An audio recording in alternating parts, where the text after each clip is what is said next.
Hello दोस्तों, मैं हूं कमर सीमा। और दोस्तों, जिस तरह कि आप देख रहे हैं, मेरे साथ मौजूद हैं प्रोफेसर डॉक्टर मुक्तदर खान साहब। डॉक्टर साहब, सबसे पहले तो आपके वक्त का बहुत शुक्रिया सर।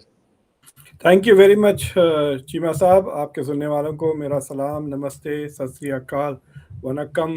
मैं एक बार वनक्कम बोलना भूल गया, इतने सारे मुझे कमेंट्स आ गए। भाई मैं बूढ़ा बूढ़ा होते जा रहा हूँ। सो हाँ, बिल्कुल।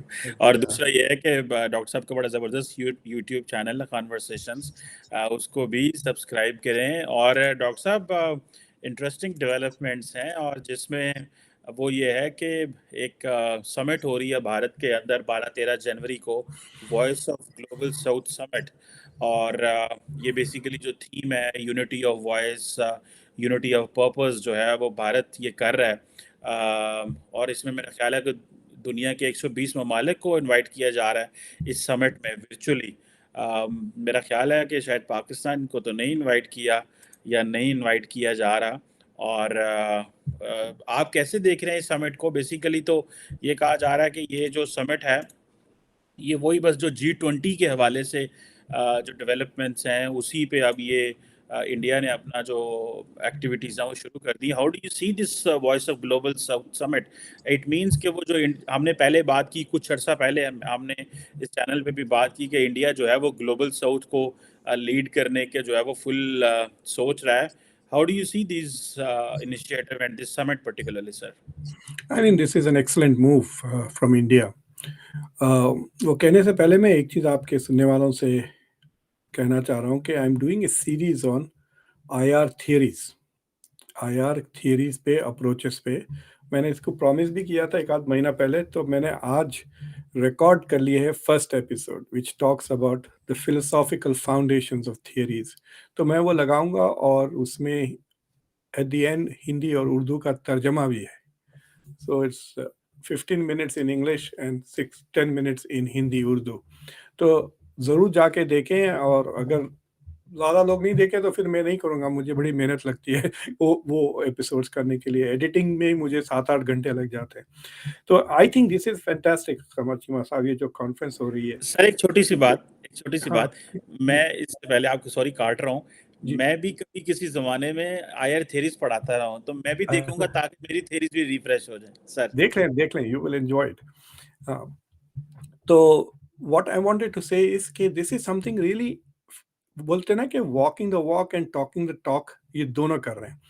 पहले 2-3 बार जयशंकर साहब ने ये कहा कि we are going to speak for the global south, we will become the voice of the global south. उसके बाद प्राइम मिनिस्टर नरेंद्र मोदी ने भी एक बार कहा कि इन इंडिया का presidency of G20 will give the global south a voice. देखिए, जो सबसे ज्यादा G20 is the whole world without the global south basically. उसमें बहुत कम मुल्क हैं ग्लोबल साउथ के, क्योंकि it it takes only the top 19 economies और यूरोपियन यूनियन। और जो ग्लोबल साउथ के है, इत्तेफाकन ऐसा हो रहा है कि मुसलसिल ग्लोबल साउथ के ही प्रेसिडेंसीज आ रही है। इंडोनेशिया थी, इंडिया है, फिर इसके बाद ब्राज़ील है, उसके बाद शायद साउथ अफ्रीका है। सो So it's a chance for the global south to shape the G20 agenda, यानी फर्स्ट वर्ल्ड का एजेंडा वो सेट कर सकते हैं इसके थ्रू। लेकिन उनको अपॉर्चुनिटी ही नहीं मिलती। नाइजीरिया को कब अपॉर्चुनिटी मिलेगी? मोरक्को को कब चांस मिलेगा? राइट, बांग्लादेश को टू हैव ए से एट दिस मेजर फोरम, जिसकी 75% ऑफ द ग्लोबल जीडीपी कहते हैं, 60% ऑफ द पॉपुलेशन वगैरह उसमें आ जाए। So India has promise that it will, उस दो चीजें हैं। एक, that in its presidency it will give priority to the issues of the global south। तो ग्लोबल साउथ के जो मसाइल हैं उनको वो तरजीह देगा। And the second thing is that it wants to become the voice of the global south. तो फॉर एग्जांपल, अगर आप इसको रीजन वाइज ब्रेकअप कर दें, India doesn't have much presence in Latin America, but India is now competing with Africa, in Africa with China। Africa एक ऐसा continent है जहाँ अमेरिका का कोई फुटप्रिंट ज़्यादा नहीं है। अभी अफ्रीका समिट हुआ, मैंने अफ्रीका की समिट का रिव्यू भी किया, but it's not very satisfactory कि America continues to neglect Africa, और चाइना मेरे ख्याल से 4-5 गुना ज़्यादा उसका फाइनेंशियल प्रेजेंस है in the continent of Africa, उसका प्रेजेंस बढ़ रहा है लैटिन अमेरिका में। So in many ways, you could argue that India, by trying to become the voice of the global South, is basically competing with China for leadership. Uh, तो that is what it is. दूसरी चीज ये है कि आप देखें किस तेजी से ये काम हो रहा है। अभी अनाउंस हुआ 13-14 को है वो कॉन्फ्रेंस। इतनी तेजी से तो हम अपने ये यूट्यूब के शोज नहीं ऑर्गेनाइज कर सकते बाज वक्त। एंड दे आर ऑर्गेनाइजिंग एक कॉन्फ्रेंस। ये और बात है कि सस्ते में कर रहे हैं, it is like on zoom. Ritual, हाँ। वर्चुअल है तो इट इज मतलब ज्यादा खर्चा किसी का भी नहीं होगा। But there are two chief मतलब हेड ऑफ स्टेट लेवल के 2 सेशंस है जो दोनों Narendra Modi is going to preside, और कुछ 6 या 8 अलग अलग इवेंट्स हैं, और जिसमें वो कंट्रीज को 20-20 के ग्रुप में डिवाइड करेंगे। तो मेरे ख्याल से 6 ग्रुप्स होंगे 120 कंट्रीज के, या there might be some countries who will be in more than one. तो उन्होंने क्या किया, फॉर एग्जांपल जो एनर्जी के ग्रुप है तो उसमें 2 किस्म के मुल्क हैं, जो एनर्जी प्रोवाइडर्स हैं और जो बिग एनर्जी नीड्स वाले मुल्क हैं। सो इस तरह से they have created this clusters and they will all be under Indian leadership. तो ये बहुत बड़ा मौका है to enhance south south trade भी।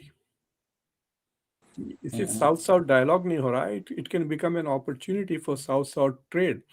हमने थोड़े दिन पहले फ्रेंड शोरिंग की बात की थी, याद है आपको फ्रेंड? तो this can become an opportunity for countries to do friend shoring. क्या आप यहाँ पे दोस्ती बना लें हमारे पास इस मीटिंग में, फिर हो सकता है कि नए बिजनेस अपॉर्चुनिटीज खुल जाए, because we are connecting you to these countries. So I think it is good for the global south, it is obviously very good for India, और इंडिया का स्टैचर फिर बढ़ते रहेगा अफ्रीका में, लैटिन अमेरिका में, gulf countries में। और देखें ये सारे जो नॉन अलाइ देखिए, it is the same old policy non aligned countries की, एक्सेप्ट नॉन अलाइन्ड मूवमेंट के 5 लीडर्स थे, अब इंडिया अकेला है। That's the difference. पहले 5 मुल्क थे, याद है आपको, इजिप्ट का भी एक बड़ा रोल था, युगोस्लाविया तो उसका तो वजूद ही नहीं रहा। तो so there were, Indonesia was always there, so there were 5 countries in the non aligned leadership में। अब सिर्फ India is making the pitch for the leadership. और द एडवांटेज ये है कि ग्लोबल साउथ में काफ़ी इमर्जिंग इकोनॉमीज हैं जो तेजी से बढ़ रहे हैं। मिसाल के तौर पे अभी ब्राज़ील ज़रा मतलब ट्रिप हो गया, लेकिन उसमें टर्की भी है, और आपके अफ्रीका के 3-4 इकोनॉमीज हैं, specially in the south which are doing well, including South Africa. तो इंडिया के लिए भी एक किस्म का ब्लॉक बन रहा है। You know, India is trying to create its own sphere of influence, जो लफ्ज़ इस्तेमाल करते थे। So it is not, it India has a sphere of influence, it is expanding its sphere of influence in different continents. Doctor साहब एक जी, बिल्कुल, आपको मेरी आवाज़ आ रही? हाँ जी। डॉक्टर साहब या देखिए, इसमें एक चीज़ ये है कि जो नज़र आ रही है कि अफ्रीका से लीडर्स को बुलाया जा रहा है, आसियान से थाईलैंड, कंबोडिया, वियतनाम आ रहे हैं। लगता है अब सिर्फ पाकिस्तान और चीन को ही नहीं बुला रहे, ये और चीन का तो चलो फिर भी they are part of the G20। So do you think कि how come would it look like if India fully ignores Pakistan के ऑन दीज मेरिट्स, जो कि डॉक्टर जयशंकर जो है रिसेंटली उन्होंने ऑस्ट्रिया में एक टीवी को इंटरव्यू दिया कि नहीं जी वो तो एपिसेंटर ऑफ टेररिज्म है, we don't want to engage with them, we want to work with them bilaterally and multilaterally even. So do you think on this pretext India can make a point, and India can justify its position, although I don't find any country that will be advocating Pakistan's case, that if there is if India is inviting leaders from the global south, then why it's not even inviting जो reason के ममालिक हैं उन सबको क्यों नहीं बुला रहा? तो आप कैसे देख रहे हैं sir this move which is likely to happen? I think आपकी सरकार को चाहिए कि अपने सारे इनबॉक्सेस ठीक-ठाक से ढूँढें। किसी एक आध को ईमेल भेज दी हो गई। होपिंग इंडिया के आप पास तो अब काफ़ी इंटेलिजेंस तो होगी ना, उनको पता होगा कि कौन-सा मिनिस्टर है पाकिस्तान में जो is not very computer savvy शायद उसको भेज दे That's a और good वो idea. डिलीट कर दे। बाद में शिकायत किए तो फिर they will produce the email saying क्या बात कर रहे हैं, हमने तो तुमको ईमेल भेज दिया था। अभी आपने देखा वो एशियन क्रिकेट एसोसिएशन का जो चल मैं रहा वही है बात कहने लगा एग्जैक्टली। था, सेठी जय शाह ने, वो कहते हैं हमने ईमेल भेजी है, सेठी कह रहे हैं नहीं भेजी। नहीं, सेठी कह रहा है मैंने नहीं देखा। नजम सेठी का हाँ, मैंने इंटरव्यू सुना जो उन्होंने स्पोर्ट्स तक को दिया। वो उसमें कह रहा है, विक्रांत। पहले हाँ, उसको विक्रांत गुप्ता जो होस्ट कर रहे थे उन्होंने पूछा, नहीं मेरे पास 22 दिसंबर की ईमेल है। तो इन्होंने कहा नजम सेठी ने कहा मैंने देखा नहीं। बट मतलब नजम सेठी की बात तो भी सही भी थी कि ही वाज नॉट कंसल्टेड ना। तो Jay Shah is thinking why do I need to consult you, everybody else is going to follow through. तो मेरे ख्याल से it's going to be something like this. Because देखिए, ये जो ग्लोबल साउथ है इट्स नॉट ए क्लब, ऐसा फॉर्मल ऑर्गेनाइजेशन नहीं है ना। अगर G77 होता तो India could not exclude Pakistan, because India Pakistan is part of G77।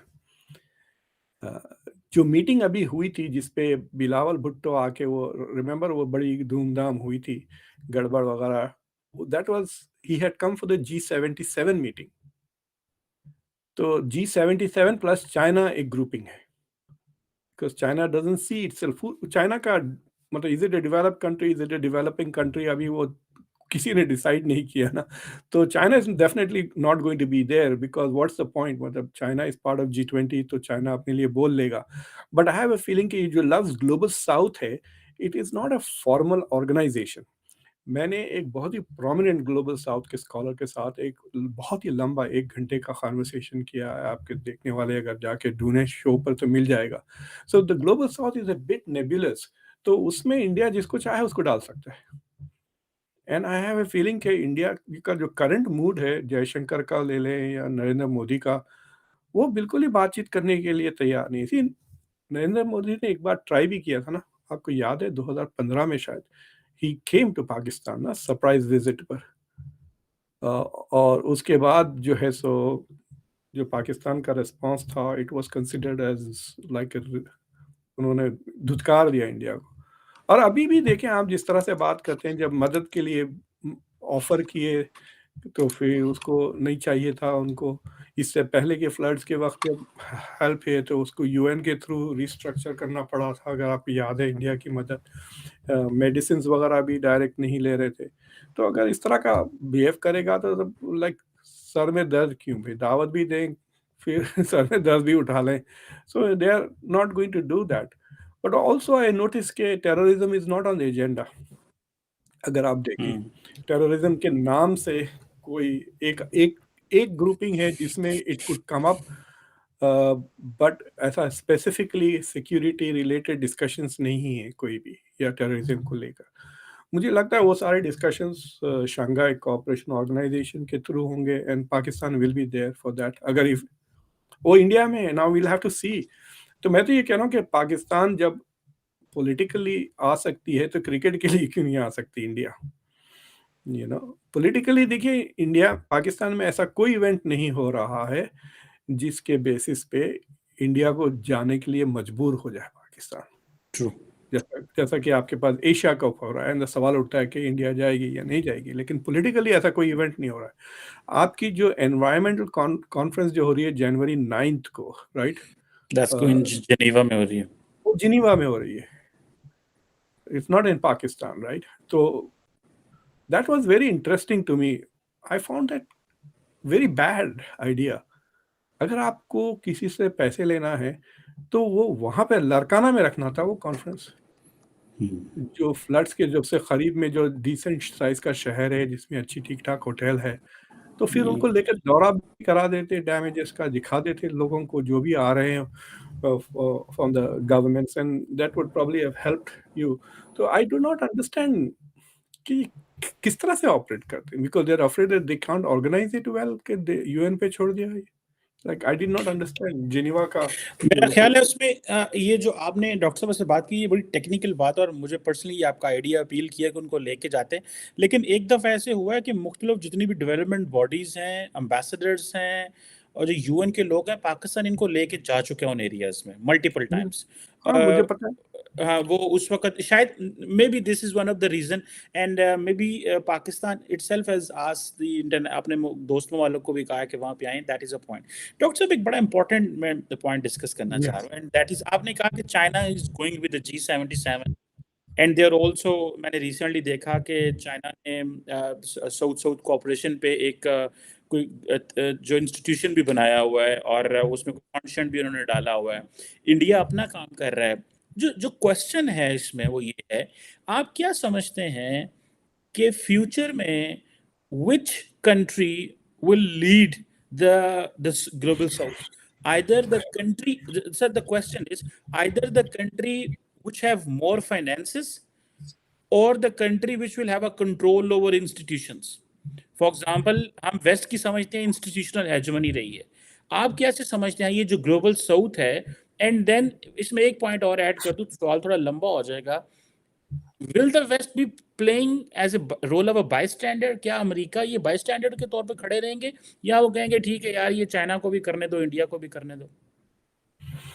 देखिए, चाइना को सोवियत यूनियन से अलग करने के लिए अमेरिका ने चाइना को बहुत सारे कंसेशंस दिए, जिसका चाइना ने फायदा उठा लिया, राइट। और उसी तरह इंडिया और चाइना को लड़ाने के लिए the west is going to make a lot of concessions to India. और मुझे लगता है कि इंडिया को चाहिए कि आम को जितना चाहे उतना निचोड़ ले, दूध में मिला के खा ले, but not get into a war with China, not even get into a cold war with China. अभी तो इतना ज़बरदस्त ट्रेड $100 बिलियन का है, उसे रखें, बढ़ाएं, एक्सपोर्ट्स बढ़ाएं अपनी टू चाइना।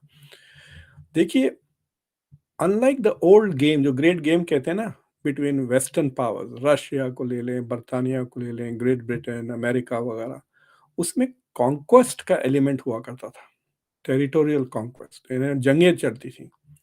मुझे लगता है कि इन द फ्यूचर दो चीज़ें होंगी, एक कि the west will become third rate and the competition will be between India and China on all levels। एक दूसरी चीज ये है, आपको पता है यहाँ पे वेंचर कैपिटल में भी कंपटीशन इंडियन एंटरप्रेन्योर्स और चाइनीज के अमेरिकन के बीच में होता है। यहाँ पर भी यूएस में टॉप यूनिवर्सिटीज में भी competition Indian American Chinese American के बीच में। तो we are already seeing the future. तो ये जब दोनों मुल्कों के बीच में जो कंपटीशन होगा, मुझे नहीं लगता कि वो मिलिट्री, दोनों मुल्क मिलिटरीली नहीं घुसेंगे ना। वो अफ्रीका में मिलिटरीली डोमिनेट करें, they will want to dominate through China through money and investment and business, India through money and business and culture. India will play the cultural card more than China. India के पास diaspora है भाई, Africa में बाद ऐसे country हैं जो Indian right इतनी ज्यादा है, they are the elite of the country. Uganda में ले लें, गाना वगैरह में जहाँ भी जाए, द एलीट इज ऑलरेडी। और वो भी साउथ अफ्रीका में बहुत ज्यादा है, साउथ इंडिया से। अफ्रीका में भी, हर जगह गांधी तो वहीं से आए। तो so there are all of these chances that जो इंडियन डायस्पोरा है, they are indigenous elite in Africa. वो ऐसा चाइना का नहीं है, दे आर नॉट इंडिजिनस, मतलब लोकल। उनको चाइनीज को चाइनीज ही समझेंगे वो, they will not think of them as Ugandan और अफ्रीकन वगैरह, जिस तरह इंडियंस को समझ सकते हैं कि वो इंडियन भी है। So India has that cultural advantage over China, but not अभी they are not on the same financial level as China in terms of investment वगैरह वगैरह। So that is the challenge। और मतलब अगर इंशाल्लाह हम दोनों रहे, इस तरह के शोज अगर हम 20-22 साल के बाद भी कर रहे होंगे, हो नो अपना खुद का सैटेलाइट होगा we will beam it सारे प्लैनेट पे। तो उस जमाने में we will not be talking about Europe at least। अरे आप देखें, हमने इतने शोज किए, एटलीस्ट 10-12 तो किए हैं। हमने कभी फ्रांस की बात की? न्यूक्लियर पावर है, P5 है, वीटो पावर है, इसका कोई जिक्र नहीं। जर्मनी की कभी कभी बात हो जाती है, कभी कभी Russia, but all we talk is India, China, US. और वैसा ही रहेगा वो। The question is will it be तो चाइना इंडिया यूएस या India China US? That is the key. अच्छा, वैसे सर इत्तेफाक से मेरे ज़हन में बात भी आ गई और आपने कहा कि we are not talking of Europe and all that. अगले दिन मैं बात सुन रहा था, मोहम्मद बिन सलमान का एक इंटरव्यू चल रहा है आजकल सोशल मीडिया पे, दोबारा है वो इंटरव्यू, पुराना है, वो नया नहीं है, लेकिन वो दोबारा वो चल पड़ा, कई दफ़ा चलता है। पता नहीं शायद उनकी पीआर टीम चला रही है या क्या, जिसमें मोहम्मद बिन सलमान कह रहे हैं कि हम जो मिडल ईस्ट है वो नेक्स्ट यूरोप होगा, और ये जो है, so how do It's you like a see good this, joke. How do you see this statement Mohammed bin Salman की, जिसमें वो सारे कह रहे हैं Qatar, Kuwait and all that, Oman, Jordan, even कहते हैं हमारे डिफरेंसेस उसके साथ हैं। So how do you see that, ये भी तो ग्लोबल साउथ में ही आते हैं सारे। Wake up and smell the coffee. MBS ख्वाब देख रहे हैं बैठे बैठे। देखिए, और 20 साल ज्यादा से ज्यादा फॉसिल फ्यूल चलेगा, ज्यादा से ज्यादा। I am giving it bigger margin, उससे पहले भी खत्म हो जा सकता है। अगर ये तेल नहीं बेचेंगे तो फिर क्या बेचेंगे? इनके पास ना क्रिएटिविटी है सोसाइटी में, ना एंटरप्रेन्योरशिप। द ओनली कमाल की चीज इन लोगों ने की है is Dubai, and Dubai is run by Indians. हमारा, हाँ इंडियंस, ये बिल्कुल सही कहा। इंडियंस है भाई, कोई सवाल ही पैदा नहीं होता उसका। आपको पता है पुरानी, अभी उसकी पता नहीं, उसकी करेंसी एक जमाने में रुपया हुआ करती थी, दुबई की भी। So Dubai is basically A product of reselling for Iran and run by Indian business people, Indian investors, India की पॉपुलेशन। मेरे ख्याल से हर इमराती के लिए 6-7 इंडियन होंगे वहाँ पे दुबई में। सो तो आप मुझे क्या बता सकते हैं मिडल ईस्ट में जो इंडिजिनस इंजेन्युइटी की वजह से बना है? समझे? अब ये जो नॉम नाम की इनको जो स्मार्ट सिटी बन रही है, who is running Yeah. It? जाके देखें आप, इसी पैसे दे रहे हैं ना, इनके पास सरप्लस डिस्पोजेबल कैश है। यूरोप का आप कल्चरल प्रोडक्शन देखें, एनलाइटनमेंट की फिलॉसफीज, अगर आप फिलॉसफी का कोर्स लेंगे तो खाली यूरोपियंस को पढ़ते पढ़ते जिंदगी गुजर जाएगी। इमैनुअल कांट को पढ़ लें, रूसो को पढ़ लें, गिडिन, ये देखिए सारा पूरा मेरे इस तरफ का शेल्फ वेस्टर्न फिलॉसफी का है, सऊदी फिलॉसफी का कोई शेल्फ नहीं है मेरे पास, you know. So, so just saying कि we'll become like Europe से करता वो, मतलब he is talking about buildings, शहरें जो tall buildings, ये जो पैसा एक्स्ट्रा है उसको खर्च करके देखने में वैसा लगेगा, और वो भी European products, European culture, European लोगों को लेकर आएंगे। So they will work. I mean it is ridiculous.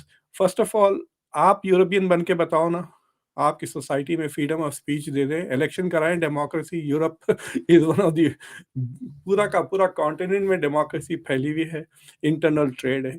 If is talking about the possibility of the gulf becoming like European union, इतना सा तो गल्फ है, उसमें भी वो एक दूसरे के ऊपर सैंक्शंस, कतर के ऊपर सैंक्शंस लगा रखे थे, right? So I don't know, this is just talk उनको खुश करने के लिए। और but to give him some credit, अगर आप फीफा को देखें तो काफी मिडिल ईस्टर्न कंट्रीज ने काफी यूरोपियन कंट्रीज को हराया है एक फुटबॉल में। ईरान ने हराया वेल्स को, सऊदी अरेबिया ने तो चैंपियन को ही मार दिया, अर्जेंटीना को, फिर मोरक्को तो सेमीफाइनल तक गया है। तो ये स्पोर्ट्स में good performance in sports is an indication of some form of development.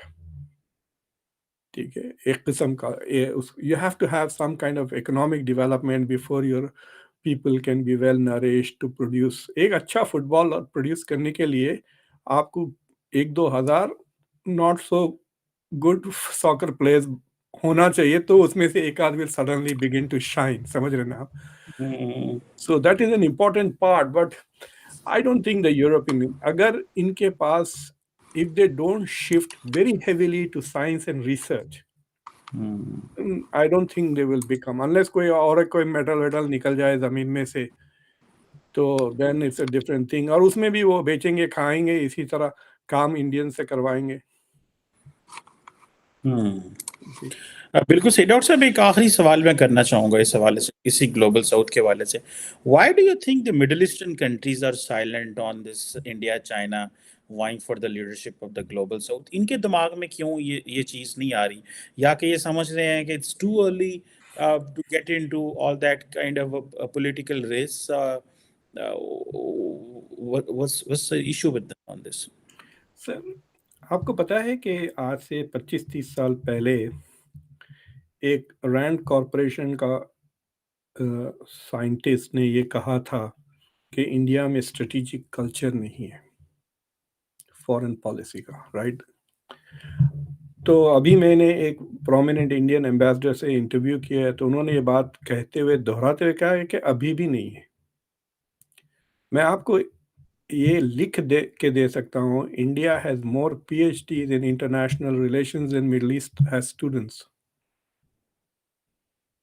Saudi Arab में उतने स्टूडेंट्स नहीं होंगे जो इंटरनेशनल रिलेशंस में पीएचडी कर रहे हैं जितने इंडिया में सिविल सर्वेंट्स वगैरह हैं। जयशंकर को ही ले लें, पीएचडी है, बहुत हैं। थिंक टैंक्स भी बहुत आगे हैं, हर यूनिवर्सिटी में पढ़ाते हैं वगैरह। So what I am trying to say is के स्ट्रेटेजिक थॉट कहाँ से आता है? तो मैं टर्किश गवर्नमेंट से थोड़ा वाकिफ़ हूँ, जो टर्की की गवर्नमेंट में है। इब्राहिम कैलिन जो उनके नेशनल सिक्योरिटी एडवाइज़र हैं, उनसे दोस्ती है, मुलाकातें भी होती है। इनफैक्ट मैं उनके ऑफ़िस में बैठा था, ऑफ़िस के बाहर बम फटा था। जब मैं उनके अच्छा। ऑफ़िस में था, मैं तो ऐसा उचक गया, और वो बड़े वैसी चाय पीते रहे। मैं बोला तुमको डर नहीं हो रहा है? इसे नहीं, कम्युनिस्ट है, उसको अभी पकड़ के बंद कर देंगे ऑफ़िस के बाहर। But what I am trying to say कि इवन टर्की में जो अर्दोगान के अतराफ जो इंटेलेक्चुअल ग्रुप है, वो 25-30 का है बस। ऐसा नहीं कि थिंक टैंक्स हैं, बड़े-बड़े डिबेट्स हो रहे हैं, रिसर्च हो रहा है, ये वगैरह। सो मिडल ईस्ट में कहाँ है स्ट्रेटेजिक थिंकिंग सिवाय फ़ौज के बाहर? फ़ौज के बाहर कुछ भी नहीं है। So who is advising, who is creating this vision? तो उनके दिमाग में बस अमेरिका को कैसा खुश करें, अमेरिका को कैसा लेके आए, ठीक है, अमेरिका नहीं आ रहा तो रशिया की तरफ भागेंगे, रशिया नहीं आ रहा तो चलो इज़राइल की तरफ भागेंगे। बस वही, how will we entertain these people so वो हम पे इनायतें करें। You know that's their way of thinking strategically. पता है आपको? और प्रोफेशनलिज्म की भी बहुत कमी है। एक बार आप एम्बेसडर रिचर्ड होलब्रुक का नाम सुने होंगे आप। या पाकिस्तान में एम्बेसडर है। हाँ, और बहुत काम किए उन्होंने। तो एक बार मैं दोहा में, I was supposed to be in a meeting, मैं अभी पहुंचा था दोहा। रिचर्ड होलब्रुक थे और एक साहब थे ब्रुकिंग्स के। तो हम लोग वहाँ बैठ के खा रहे थे, we are waiting for the foreign minister of Qatar to come. 9 बजे, 10 बजे रिचर्ड होलब्रुक कह रहे थे कि मैं तो जा रहा हूँ और मैं तो थक गया हूँ, मैं जा रहा हूँ सोने। अगर वो 12 बजे तक आता है तो मुझे फ़ोन करके कॉल कर लेना, I will come down. But if he comes after 12 o'clock then don't call me. साफ कह दिया। चला गया। फिर मैं बैठे रहा ब्रुकिंग्स के फॉरेन पॉलिसी डायरेक्टर के साथ। 12 बज गए, नहीं आया। तो वो एम्बेसडर था, वो मेरे बॉस के बॉस थे। वो he said, you are the youngest, you are the fittest, you are sitting till he comes, I am going, and if he comes by 1 o'clock call me, otherwise don't. अब मैं बैठा हुआ हूँ, पहले मैं शराब-वराब नहीं पीता, बार में बैठा हुआ हूँ और मैं जेट लैग्ड हूँ, मैंने कपड़े भी नहीं बदले, मेरा सूटकेस भी वहीं था, मैंने अभी तक रूम में चेक इन भी नहीं किया था। बैठा, 3:30 बजे आया है बंदा अपनी एंटोurage को लेकर और मुझ पे बरस रहा है। मैं बोला, Richard, ambassador Holbrooke has gone to sleep. Mr. Indik is also fast asleep. I am here if you want to talk. And they told me not to call him after 1 a.m. because the event begins at 8 a.m. tomorrow morning. Opening speeches वगैरह है, तो 6 बजे तो उठ के तैयार वगैरह होना शुरू हो जाएगा। Oh, it was an interesting thing. It was also interesting for me because I got to meet the foreign minister one on one. बैठ के चाय पिए। He was very upset. वो समझ रहे थे कि उनकी इंसल्ट हो गई कि हम लोगों ने ये चले गए। लेकिन द पॉइंट वाज़ कि भई आप फ़ोन तो करें कि देर हो रही है किसी वजह से, मतलब लाइक 9 बजे का अपॉइंटमेंट, 3:30 बजे रात। I found it so strange and unprofessional मालूम। तो ऐसी चीज़, मतलब आई don't think they have think tanks, policy, culture वगैरह किस तरह से। आपको पता है, जब मैं फॉरेन पॉलिसी की क्लास पढ़ाता हूँ, दोनों अंडर ग्रेजुएट और पीएचडी के लेवल पे, अ, हम लोग प्रोसेस पढ़ाते हैं। ये नहीं कि फॉरेन पॉलिसी चाइना की तरफ क्या है, रशिया की तरफ, दैट इज़ लाइक 1 महीना। लेकिन 3 महीने प्रोसेस पढ़ाते हैं, how foreign policy is made in the US. Think tanks का रोल क्या है? लॉबीज़ का रोल क्या है? स्टेट डिपार्टमेंट का रोल क्या है? What is the balance of power between national security agency, national security adviser and secretary of state. इनके Like who gets to make the policy? It's a very interesting cheese in America. It depends on the individual. It depends on the president's relation. तो कांग्रेस का क्या role है, जजेस का क्या role है, supreme court का क्या रोल है फॉरेन पॉलिसी में. So this a very complex course जो हम पढ़ाते हैं both at undergraduate and graduate level. वहां पे कैसा बनती बताइए आप मुझे सऊदी अरेबिया में फॉरेन पॉलिसी. कोई प्रोसेस है, कोई लीगल सिस्टम है, कोई लॉज हैं about policy. So what I am trying to say कि countries are still underdeveloped, जिसके वजह से उनकी foreign policy bandwidth is limited. It is more towards great powers than anything else or immediate, immediately. मैं आपको शर्त लिख के देता हूं कि आप अगर बाइडेन एडमिनिस्ट्रेशन के जो टॉप फॉरेन पॉलिसी लोग हैं, अगर उसमें से 10-12 को आप पकड़ लें और कहें कि write down on this piece of paper what are the top 10 US national interests. Overlap बहुत ज्यादा होगा, एक और ऊपर नीचे हो जाएगा, but they will all be mostly on the same page.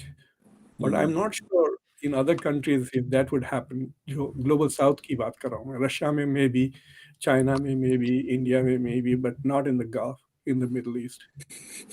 बिल्कुल सही कह रहे हैं. These are very बड़े systematically आपने हमें समझाया है कि how come this question of MBS is not talking relevant, बात नहीं वो कर रहे, and they are not part of this global, so they can't understand how things are working. So इसके लिए आप फोन करके कल एक्सपेरिमेंट करके देख लें, सऊदी एम्बेसी को फोन करके पूछ लें कि what does he mean when he says the Middle East will be like European Union culturally. Maybe वो कह रहे हैं कि उस तरह जैसा यूरोप में नेकेड बीचेस होते हैं इनके पास भी आ जाएंगे. Who knows what he means, right? That's the key. You have to spell it out. Yeah, true. That's very important. ये तो वैसे अच्छा सवाल है, ये पूछना चाहिए किसी सऊदी से कि क्या कहना चाह रहे हैं एमबीएस, लेकिन वो पता नहीं बता पाए कि ना बता पाए, बिकॉज वहाँ पे भी पता नहीं एमबीएस साहब क्या करें फिर क्या ना करें उनके साथ भी. दूसरी बात है वो अगर पता भी है तो डरे हुए रहेंगे ना बोलने के लिए. That is another factor. आपको पता है यूएस स्टेट डिपार्टमेंट में टेन्योर का सिस्टम है. Yes. Because then the foreign service officer can disagree with the president and not be afraid that he will be fired. बिल्कुल ऐसे ही, बिल्कुल ऐसे ही. Thank you very much, Professor Dr. Muqtada Khan Sahab. Sir, it was a pleasure talking to you, sir, on this. Thank you very much, Kama sir. Thank you, sir.